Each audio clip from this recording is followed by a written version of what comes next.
சற்று முன் வெளியான முக்கிய அறிவிப்பின்படி அரசு ஊழியர்களுக்கு அடிச்சது யோகம். செப்டம்பர் மாதத்தில் வருது பழைய ஓய்வூதிய திட்டம். வெளியான தகவல். செய்தியை முழுமையாக கேட்கறதுக்கு முன்னாடி நம்ம சேனலை சப்ஸ்கிரைப் பண்ணலாம். சப்ஸ்கிரைப் பண்ணிக்கோங்க. மறக்காம பெல் பட்டனை கிளிக் பண்ணிக்கோங்க. அப்பதான் நம்மளுடைய அப்டேட்டட் நியூஸ் உங்களுக்கு உடனுக்குடன் வந்து சேரும். தமிழகத்தில் தற்போது அரசு ஊழியர்களுக்காக பங்களிப்பு ஓய்வூதிய திட்டம் நடைமுறைப்படுத்தப்படுகிறது. இந்த நிலையில் OPS எனப்படும் பழைய ஓய்வூதிய திட்டத்தை அமல்படுத்த வேண்டும் என அரசு ஊழியர்கள், ஆசிரியர்கள் அரசுக்கு தொடர் கோரிக்கை விடுத்து வருகின்றனர். இந்த நிலையில் செப்டம்பர் மாதத்தில் அரசு ஊழியர்களுக்கு, ஆசிரியர்களுக்கு மகிழ்ச்சி தரும் அறிவிப்பாக பழைய ஓய்வூதியம் திட்டம் தொடர்பான அறிவிப்பு இருக்கும் என தகவல் வெளியாகி உள்ளது. கடந்த 2023ஆம் ஆண்டு முதல் மத்திய அரசு புதிய பங்களிப்பு ஓய்வூதிய திட்டத்தை அமல்படுத்தியது. அதற்கு முன்னதாக பழைய ஓய்வூதிய திட்டம்தான் அரசு ஊழியர்களுக்கும், ஆசிரியர்களுக்கும் அமல்படுத்தப்பட்டிருந்தது. 2003ஆம் ஆண்டுக்கு பிறகு பெரும்பாலான மாநிலங்கள் புதிய ஓய்வூதிய திட்டத்தை அமல்படுத்தி வருகின்றன. சில மாநிலங்களில் அரசு ஊழியர்கள் கடும் போராட்டத்தில் ஈடுபட்ட நிலையில் ராஜஸ்தான், திரிபுரா உள்ளிட்ட மாநிலங்களில் பழைய ஓய்வூதிய திட்டம் மீண்டும் செயல்படுத்தப்பட்டது. தமிழகத்தில் பழைய ஊதிய திட்டத்தை நடைமுறைப்படுத்த வேண்டும் என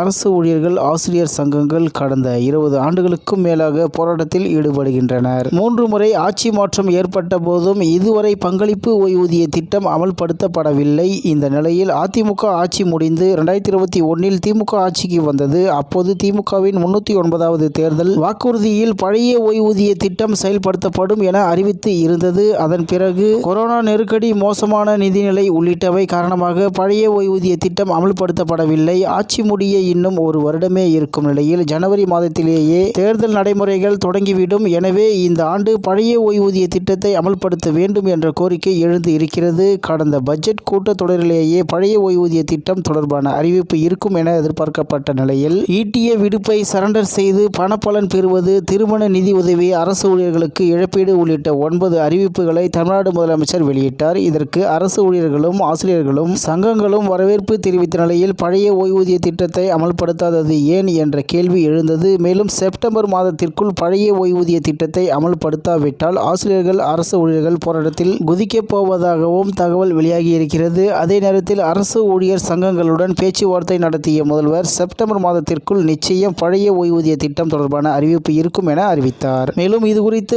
ஆராய்வதற்கு சிறப்பு குழுவும் அமைக்கப்பட்டிருக்கிறது. அந்த குழு பழைய ஓய்வூதிய திட்டம் செயல்படுத்தப்பட்டிருக்கும் மாநிலங்கள் குறித்த ஆய்வு செய்ததோடு அரசு ஊழியர்களிடமும் கருத்துக்களை கேட்டு அறிந்தது. தற்போது நிதிநிலை குறித்து ஆராயப்பட்டு வரும் நிலையில் செப்டம்பர் மாதத்தில் பழைய ஓய்வூதிய திட்டம் தொடர்பான அறிவிப்பு உறுதியாக இருக்கும் என்கின்றனர். மேலும் தற்போது மட்டுமல்ல, கடந்த காலங்களிலும் திமுகவின் வெற்றிக்கு அரசு ஊழியர்களின் ஆதரவு முக்கிய காரணியாக இருந்திருக்கிறது. தற்போதும் அரசு ஊழியர்கள் தேர்தலை குறிவைத்தே தங்கள் கருத்துக்களை தெரிவித்து வருகின்றனர். இதனால் நிச்சயம் பழைய ஓய்வூதிய திட்டம் செப்டம்பர் மாதத்தில் அமலுக்கு வரும் என்கின்றனர் தலைமைச் செயலக வட்டாரத்தினர் என்று தகவல் வெளியாகியுள்ளது என்பது குறிப்பிடத்தக்கது.